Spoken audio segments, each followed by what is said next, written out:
On day 10 of our trip, we left Helsinki and flew to Reykjavik, the capital and largest city of Iceland. In flight, my co traveler was Miss Emilia, who had done her master's in developmental psychology and was working as a guidance counselor at a vocational school at Helsinki. A conversation with her helped me know many wonderful things about education in Finland. So, what makes Finland renowned as a country with top quality education? That's a good question. I think it's because we kind of let the children be children. So they start late, like at 7 years old. They go to school. They have short days, not so much homework, and we let them they have a lot of free time also. And the school environment is really it should be friendly and with the teacher we don't believe in scaring the students, maybe in that sense that can be in other cultures maybe more of a thing. So I think that's the secret maybe behind it, not also letting children be children when they are young at least, and Right. gradually, yeah. And I have even heard about different facilities at school also. Like many unique facilities are there at school for children. So can you please tell me something about those facilities that are there? Facilities that are for children. Now I don't work in with children. I work with adolescents. So I don't know for the children, but I work in a vocational school. So I mean Okay. the facilities we have a Right. lot of different In programs. general also, whatever facilities are there, if you know something about that. Yeah, I mean we have for example, you can study to become a car mechanic. So we have of course the Science lab? with for cars, we have cars that you can practice on, of course, there in the workshop. It's a workshop, that's what Okay.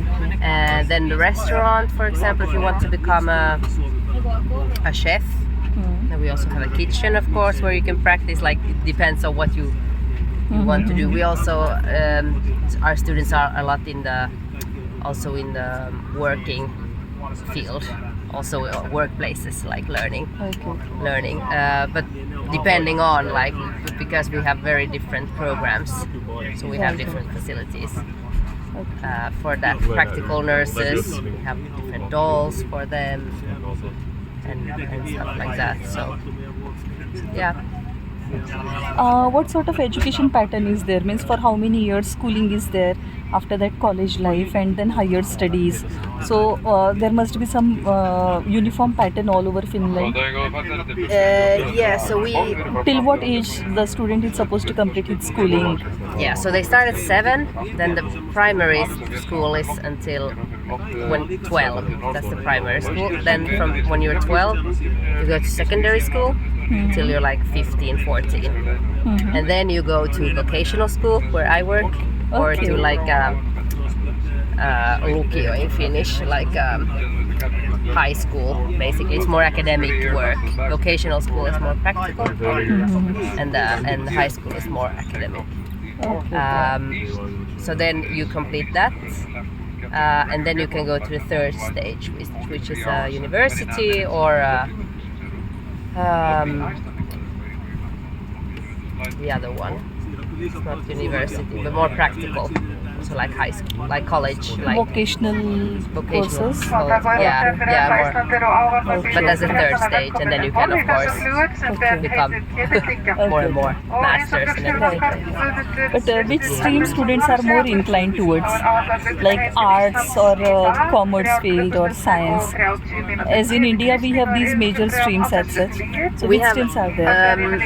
for the second stage where I work, if it's high school or vocational school.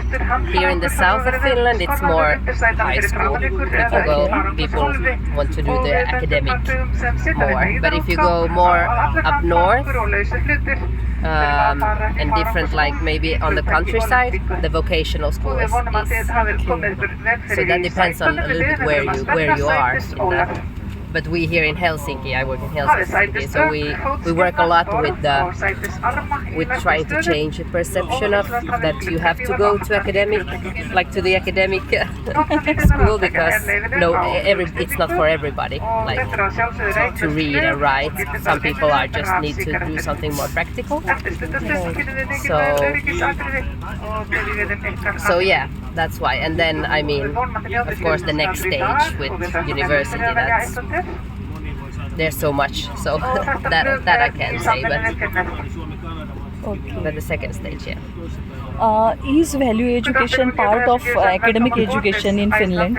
Is what? Is value education part of academic education in Finland? Value education. How do you teach values to students? Yeah, I think it's like during the whole, like when you are in school, like the whole. Yeah, we work a lot with that also, like for adolescents, of course.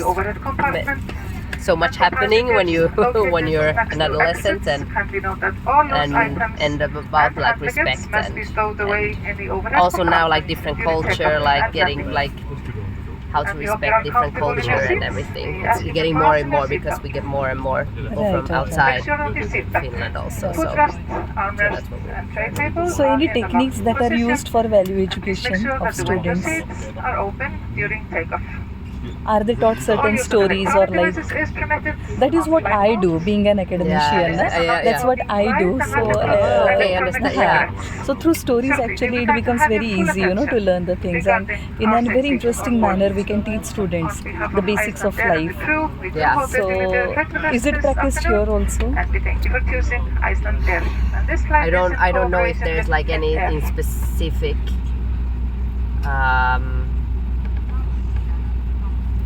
Not really, not probably. The way that you have over there is probably like more. I don't know, with theories, and I can't really tell about that, unfortunately. In all this discussion, I really forgot to ask you your name. So may I know your name, please? My name is Emilia. Please tell me briefly about yourself. Yes, my name is Emilia. I'm 30 years old. I was born here in outside of Helsinki, in a small town. I grew up there, and I studied also more up north in Finland to become a guidance counselor and also developmental psychology. Yes, and now I work as a career counselor, which is kind of a guidance counselor in a vocational school here in Helsinki. So which degree you have taken then? You are a counselor also. So academically, what's your qualification? It's not like that kind of counselor. When a guidance counselor is more with academic, like it's not the working with the mind basically. Okay. So that's not. But I have a master's in developmental psychology, and then I have the guidance counselor, which is like a part or a part of that. So. I'm really happy to meet you. You talk to me so nicely. It doesn't feel like we are meeting for the first time, no? Actually, no. Thank you. Thank you so much. It's really sweet of you. Thank you. No worries. Anyhow, we are going to be together for next 4 hours. Yeah, it's gonna be 4 hours.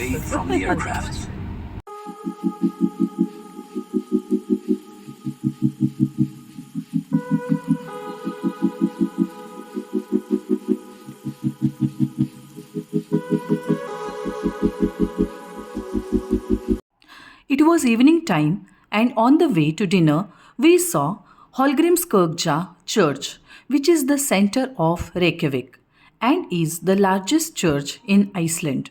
The night view of the church and its surrounding was awesome.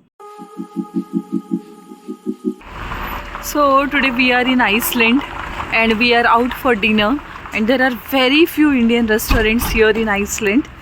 We have come to a restaurant, the name of which is Gandhi.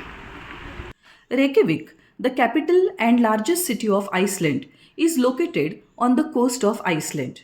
It is home to the National and Saga Museums, tracing Iceland's Viking history. Etymologically, the word Reykjavik means smoky bay. Reykjavik is believed to be the location of the first permanent settlement in Iceland. It is the center of Iceland's cultural, economic, and governmental activity and a popular tourist destination among foreigners. It is among the cleanest, greenest, and safest cities in the world.